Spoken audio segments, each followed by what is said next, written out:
Вице-премиерот за европски прашања Бујар Османи 2018 ќе ја памети како историска година. Во 2019 Османи очекува Македонија да ги стартува преговорите за членство во Европската унија.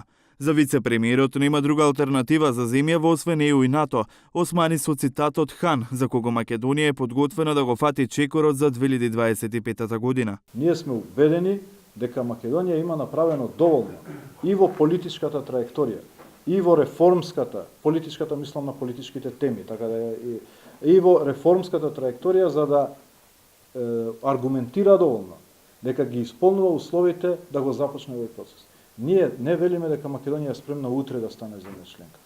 Не, ние сакаме да влеземе во процесот на преговори, бидејќи сметаме дека на тој начин најдобро се одржува динамиката, се одржува фокусот, се одржува концентрацијата. Османи очекувањето ги подкрепува со реформите. Вели планот 18 е 66% реализиран.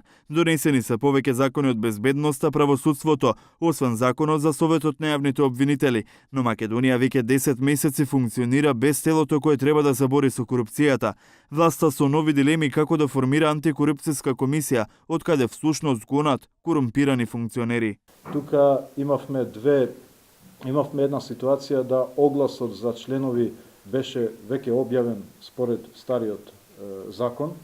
Во меѓувреме новиот закон го донесовме на влада и во собраниска процедура се појави дилемата дали да се заврши огласот по стариот закон за да немаме ниту еден ден геп без Државна комисија за спречување на корупција или да почекаме да се донесе законот, потоа да се објави огласот. Меѓутоа, имајќи предвид колку траат огласите, можеме да стигнеме во ситуација да не фатат изборите, претседателските избори без Државна комисија. Така да таа дилема уште не е разрешена, бидејќи се уште ги калкулираме деновите.